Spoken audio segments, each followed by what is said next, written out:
Okay, so this activity is about trying to develop, or not develop, but understand where the area for a circle comes from, right? So the area formula for a circle is pi r squared. And so we use, usually in this class, like I'll bring in these orange slices. You see it's like this. Do you see that? So if you have an orange, you can get one of those. Or I posted a circle that kind of is split up into segments like this. And if you don't have a printer, you can just draw one. You can even use the circle that we did for the rating activity and use that to kind of understand what we're doing. But there's a couple things I want to mention. One, this peel is the circumference of the circle, right? And if you look here, I don't know if you can kind of see, but right, like this is an orange wedge, and there are these little pieces that go from here to the center, and they play the role of the radius here for this circle. So right in here, there's the radius. Right there, there's the circumference, right? Okay. So we're going to remember that these little segments are the radius and the peel is the circumference. Okay, so now I'm going to cut this just in half, like straight across. I'm going to try and line this up with two of the things, like little segments. I cut it in half, just like you would for kids that were using orange segments. And I'm going to split this open carefully. I'm going to take this piece out.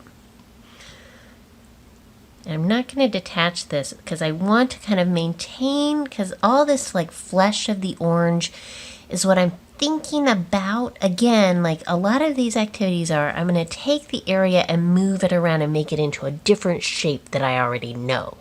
And that's what we're doing here. So I take this, okay, there we go. And it's like I'm going to kind of straighten this one half circle out, right? Half semicircle. And when I straighten it out, then I have half of the circumference here along the top, right? And then again, right here is the radius of this circle. So just kind of keep track. Okay, so I'm going to do the same thing here. Okay. This is also a fun activity in class because the class smells like oranges, and that's just changing the sensory experience in the class is always kind of nice. In any way. That's, I think, sometimes why it's nice to bring music into classrooms. Okay, so then I'm going to interlace these. Do you see what we're going to make? Like I'm making a rectangle from these. Do y'all see? This is always tricky. Hold on, I'm going to turn it this way. Move it. Also, these guys are not separated, and they're giving me trouble. Just think, if we were in class, we could be doing this together and having so much fun. And now, instead, what's happening is we're just watching me do it. Although, I think I tell you, I don't know, on the first day of class, I would say, I have a lot of fun teaching this class. And I still have a lot of fun doing it. Okay, I'm there. I think I almost got it. Okay, do you see that? Okay, oh. Okay, we'll pretend. Okay. So you kind of stick them together. If you're not working with a real orange, oh, that's way better. And it looks more like a rectangle. But okay, so I have this, pretend, right? So it looks like this, right? So, and you kind of pretend. It doesn't make an actual rectangle, but does make something that kind of approximates a rectangle most of the time. Like this. Okay, and then I'm going to go and do the other way too so that you can see this. But if you have an orange, I suggest you try this out. One, it's kind of fun to try and manipulate an orange, and then you can eat the orange and get some vitamin C. But I'm going to be back and we'll do it with a piece of paper and taping, and I'll show you that way too so you can kind of see what this is supposed to look like. Okay, so now I have this activity, which is a like less messy version of the circle of the orange activity, right? So if you don't have an orange, you should either draw something like this, and and cut it out, or you can print this out. And you had 2 circles, and it's really helpful. So it says, and I'll do this together. On your segmented circle, which is this one, label each radius with the radius R. So I have all these little R's, right? And I did not do all these on the, you'll see I already cut this out to kind of save time and energy or during the video, but like I have all of these, but I labeled one. But all of these are R, right? All these spokes of this bicycle. Okay. And then also the circumference is here. Now I want to, like, here is the full circumference. The length of the circumference, how long this is 2 pi r, right? So that's how long this whole thing is. Okay. So now it says cut out all the segments. I did that. And reform into a rectangular shape. Okay, so we're going to do that together. Hold on, I need to get tape.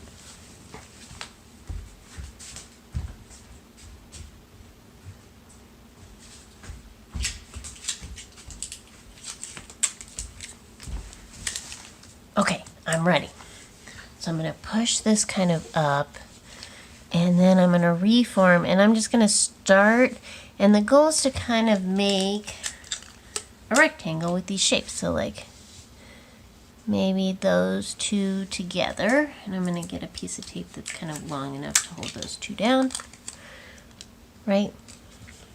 Okay, so there's a start maybe in my rectangle. I'm just going to build from there, kind of like you would if you had to take pie pieces and fit them into a container, maybe. So there's those 2. I'll try and put a couple more there. And then tape them down.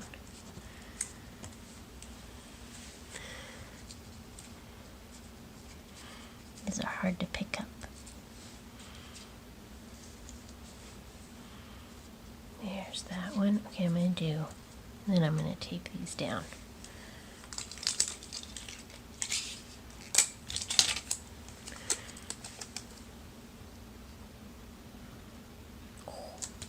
Okay. That little one went a little crooked, but that's okay. It does not have to be perfect.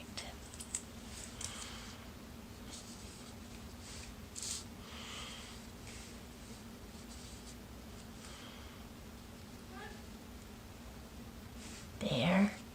Here's my radius one. There.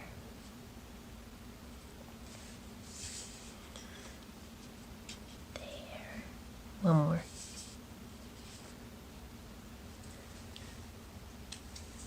Okay, then I'm going to tape these down. Okay. So now I have, it's not a rectangle. Let's agree. It's not a rectangle. It's very close to like maybe a parallelogram, though, right? Like this kind of side is slanted, but these are bumpy, right? We agree. Okay. But it gets very close to, like again, this is not a proof, this is an explanation. It gets very close to being the shape of a rectangle or parallelogram. Now, the width or height of this is very close to, so let's say, if you want to, we'll say that this is a parallelogram. Although you can do it as a rectangle too. Okay, and the parallelogram, the area is base times height, right? So I know that. Now the height here is approximately, not exactly, approximately R. And the base here is this guy. Do you see all these blue here? And it's 1, 2, 3, 4, 5, 6 half circle or 6 segments. And down here I should have 6. 1, 2, 3, 4, 5, 6 because I alternated.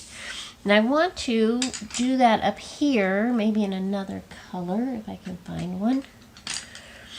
So let's say here, I'm going to start there and count. There's 1, 2, 3, 4, 5, 6. Do you see how that goes? And it makes sense. It goes halfway around the circle, and then the other 6 are this other half, right? So there's like a 1, 2, 3, 4, 5, 6, and the other half are down here.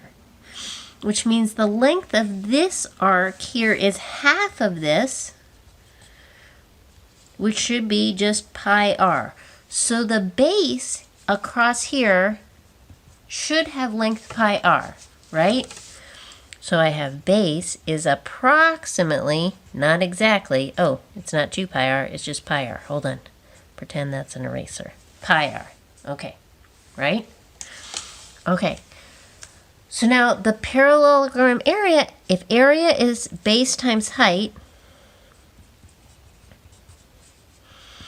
and base is pi times r, and the height is r, when I multiply those together, you get pi r squared, which is the formula for the area of a circle. And again, because of these approximations, this is what I would describe as an explanation, not a proof. Some of the things we have done already, like turning the parallelogram into a rectangle, can be turned into formal proofs. Ours are kind of still in the structure of an explanation, but this is just kind of to get students and you guys thinking about the connection here between maybe seeing where these area formula and perimeter formulas come from and understanding their origin or one way to see them. Okay, so do this and then I will see y'all in class.